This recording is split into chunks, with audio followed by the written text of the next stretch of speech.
Hello students, welcome to the L V English classes. आज हम class 9 के द जामुन ट्री के प्रश्नोत्तर को समझेंगे। तो आइए क्वेश्चन नंबर 1 देखते हैं। Describe the jamun tree in at least 5 sentences. जामुन पेड़ के बारे में कम से कम 5 वाक्यों में वर्णन कीजिए। तो देखिए पहला वर्णन पहला जो है, jamun tree was tall and stately tree, अर्थात जामुन का वृक्ष लंबा और शानदार वृक्ष था।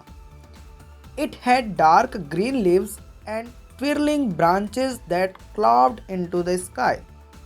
इसकी हरी गाढ़ी पत्तियां और घुमावदार डालियां जैसे आकाश को छू रही थी। It was a source of joy to the children, अर्थात यह बच्चों के लिए खुशी का स्रोत था। The children took rest under its shade during the sweltering summer months. पसीने निकालने वाली गर्मी से आराम पाने के लिए बच्चे उसकी छाया के नीचे बैठते थे। It gives syrupy jamuns to all. यह रसीला जामुन सभी को देता था। आइए क्वेश्चन नंबर 2 देखते हैं।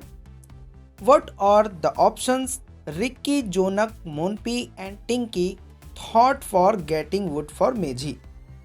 रिक्की, जोनक, मोनपी और टिंकी ने मेझी की लकड़ियों को पाने के लिए क्या उपाय सोचा? तो आंसर है, Ricky thought that their father might buy some firewood for Meji. Ricky said that they could chop down some of the biggest branches of the jamun tree. Their mother told them to go to the wood and pick up twigs and sticks that had fallen on the ground। अर्थात उन्होंने सोचा कि उनके पिता बाजार से जलाने की लकड़ियां खरीद कर लाएंगे और मेझी बनाएंगे। रिक्की ने कहा कि वे सभी जामुन की बड़ी शाखाओं को काटेंगे। उनकी माँ ने भी उन सभी से कहा कि जंगल जाकर छोटी टहनियों और डंडों को जमीन से उठाकर ले आएंगे। Question number 3, what changed Ricky's enthusiasm for cutting the jamun tree?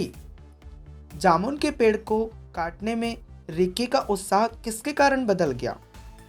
तो आंसर है, When Ricky and Jonak saw that there was the nest of hawk kite and an enormous beehive, they changed their idea to cut down the tree।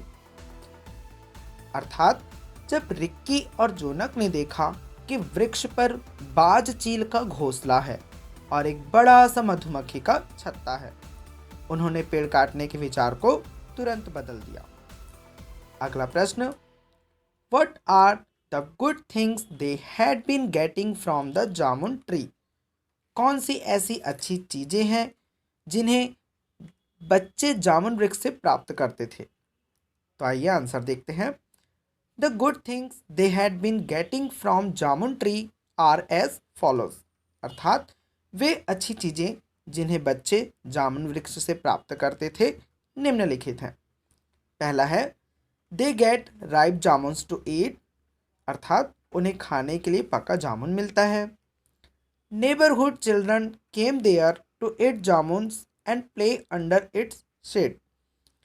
पड़ोस के बच्चे जामुन खाने के लिए आते थे और उसकी छाया में खेलते थे।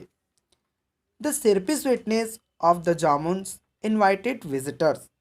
जामुन के रसीले फल आगंतुकों को आकर्षित करते थे। Number 4, squirrels came regularly to nibble at the fruits. गिलहरियाँ उसके फलों को कुतरने के लिए नियमित रूप से आया करती थीं। Number 5, ants arrived under the tree to carry off the fruit which had fallen on to the ground. कहने का मतलब है, जमीन पर पड़े हुए जामुन को चींटियां लेने के लिए आती थी। अगला प्रश्न 5वां, why did Ricky, Jonak, Monpy and Tinky want to have a big Meji? Ricky, Jonak, Monpy और टिंकी बड़ी मेजी क्यों चाहते थे? They wanted to build a champion Meji that year. इसका उत्तर है कि वे उस वर्ष मेजी को चैंपियन बनाना चाहते थे।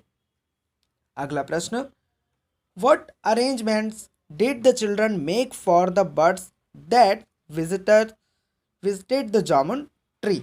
जो पक्षियां जामुन पेड़ पर आती थी उनके लिए बच्चों ने क्या प्रबंध किया था? तो आंसर है Ricky and Jonak build a bird bath and their sisters Monty and Tinky filled it with water. The birds enjoyed splashing about in the cool waters. अर्थात रिक्की और जोनक ने पक्षियों के नहाने का टब बनाया और उनकी बहनें मोनपी और टिंकी ने उसे पानी से भरा. पक्षियों ने उस ठंडे पानी को छींटकर आनंद उठाया. Thanks for watching.